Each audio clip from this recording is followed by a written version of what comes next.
Hello everyone, it's day 84. Today I continue to work on the Talk to Do app. Um, I implemented the UI and added a couple other functions. So far it'll add a to-do and complete a to-do all with voice. And then I added a toggle button to it for dark mode on and dark mode off. So if you say dark mode on, dark mode off, it'll toggle between the two. And then I added a conditional in there to check if dark mode is already on, then it won't just toggle back to the opposite if you said dark mode on like back to back or whatever. And I also added, which I caught, when I implemented the dark mode toggle button, I just went ahead and selected all of the to-dos and then just did like a for each loop to change all of them to the dark mode property. But then I realized once I added another to-do after I was already in dark mode, say for instance, it would then add it in the wrong color or whatever, because it was going by whatever it was initially. So in my, I think, render to do method, I added another conditional where I add the class list when I create the element to check if the body has the dark element. That's what I do to control the dark mode. Then it adds the dark class to the to do element when it's as soon as it's created, basically. And then it'll work just the same when I want to switch between the two. The bigger issue though is I checked it on my phone just because I want to how it would look on my phone. And even though I've designed it mobile first, I just want to know how would the voice work on my phone. And I tried it out and it does not work. Well, it works halfway, which I'm kind of confused as to why it works halfway. I'd rather it not work at all if it's not going to work. So on the compatibility chart on MDM Docs, it says Chrome, Google, iOS, let's say 14.1. I'm assuming that's the operating system because it's like for 2021, April 2021 or whatever. And it has, I think, the same date for iOS, Safari on iOS or whatever, which my phone has, I think I just looked at it, version 14.8. So, I mean, it's newer than when it was first implemented back in April. I did at first find out that in my settings, I had the setting turned off. So it automatically denies the microphone access to all apps. I think that's what I had checked. So I unchecked that. I added access to Safari, well, just Safari for that. I don't think it gave me an option to add it for anything else. So I did that. And then I have the GitHub app actually. And so I have links in my repository to all my stuff. So I just went through the app, clicked on the link, and then by default, my default browser is Safari. So open in Safari. When I clicked the microphone button, little pop-up came up and it said GitHub RC Coder 533 is requesting to get microphone access or something like that. You can either hit deny or allow. I hit allow. At first I thought when it first popped up, it caught me off guard. I was like, maybe I hit deny by accident. So I refreshed the page, went back, changed that setting in my control panel on my iPhone, and did it again, make sure I hit allow. And then when I hit the button, I noticed a little red microphone comes up in the search bar. And so I press it, and then I, said one of the commands or whatever that I had just tested out on desktop, but it wasn't doing anything. Of course, the toggle button, that works or whatever. I haven't actually built out the manual functionality of the project yet because the highlight of it was to use your voice. So I was going to do that first. So what I decided to do was I have just a plain text box at the top with a plus sign or add button right beside it. So if you want to manually add a to-do or edit, you can type up there and then hit the add button.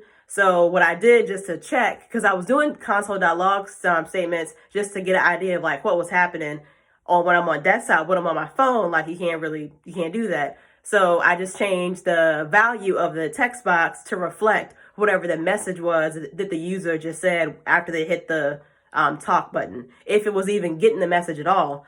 And so when I did that, it was actually writing what I had just said, like dark mode on, dark mode off, add wash dishes or whatever. But for whatever reason, it wasn't doing anything else. And like, I still don't know why that is. Because I would think if it wasn't compatible with speech recognition, like it wouldn't even connect to your microphone, ask you for, could you use it or anything like that. It's weird that it asks you for all that and it actually reads in what I'm saying. It just doesn't process it. Only on mobile. It works just fine on desktop, but on mobile for whatever reason, and I tried it both in Safari and in Google Chrome on my phone, and they both do the same thing. It'll type out what I said in the input box, but it won't like add the to-do with that text, because the way I have it set up, once you say something, it then processes that message, and like basically what you say becomes the text content of the new to-do item, and then it gets displayed to the screen. But it's just not doing that. And like I added a couple text values, so change the text, change the value of the input box in a couple different places, like kind of to follow where the method calls go around my program, around like where I'm calling to render the to-do. And I think I got it so that first I have it just display the whole message. Then because I've kind of processed the message and split off the first word, because the first word is always a command or whatever.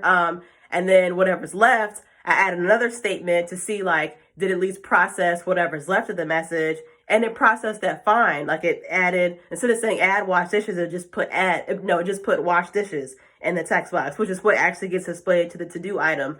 But for whatever reason, it's just not then taking that text and then finishing out that whole process for whatever reason. Even the dark mode toggle button, if I say dark mode on, you're supposed to see the little switch slide to the left or slide to the right based on what you said, and it changes, toggles on dark mode on and dark mode off. But it literally writes dark mode on or dark mode off in the text box, but like the functionality, like nothing happens. So if anyone knows why that is, or maybe it's just that's all that my phone will do is speech recognition, maybe. I don't know. I would think just because like I'm using both browsers that are compatible. It's just weird that it halfway works. It does that much and then it literally just doesn't work anymore or whatever. And it's weird that it works on my computer just fine. And I'm connected to Wi-Fi. So I read something about like you have to be connected to the internet or connect to a server or whatever. But like I'm connected to the internet on my phone and I'm on Wi-Fi. So, but yeah, don't know. So if anybody knows, is that a normal thing? Maybe is it something? Because I don't understand. I don't know what the difference would be. Because if I would change anything, then it would potentially not work on desktop. I wouldn't even know what else there is to change, to be honest. And it kind of like takes the excitement away from the app if it doesn't work on the phone. That was kind of like the whole point of it. Like it's cool on the desktop, but for it to be a mobile app, like that kind of takes away the real usefulness of it. Because I mean, how many people are going to be talking to their laptop when they'd rather talk to their phone? But I don't know. I'll take another stab at it tomorrow. But yeah, I have no idea why it's only partially working on my phone. Like I said, I don't know what else to change unless it's like a compatibility issue. Like I try to Google like, will the web speech API work on iOS? And it just tells you like other apps or that do speech recognition, or like the actual Apple speech recognition is built into our phone. That's not what I want. So if you know anything about this, let me know. But yeah, day 84. Oh, I also added my portfolio to my Twitter. So like I said, I only had one project on there. For the most part, it's done. There's links that don't actually go anywhere just because I don't have the link to put in there. So it's just a £, just a placeholder or whatever. But yeah, that is a project that's going to go in my portfolio. I did it just to style it to see what it looks like. And I had like 2 more just placeholder projects with lorem ipsum text or whatever, but it just kind of threw it off because the screenshot I was using, the color just didn't look right or anything. So I'd rather just not have placeholder ones and just have the one project. My intention was to put this notes app on there when I'm finished with it, but if it doesn't work on mobile, kind of sucks. But yeah, so take a look at my portfolio. You can look at the private practice website as well. That if you click on live site, it'll take you right to the site or whatever. It's not it's hosted on my GitHub, but is not complete. So, but yeah, day 84.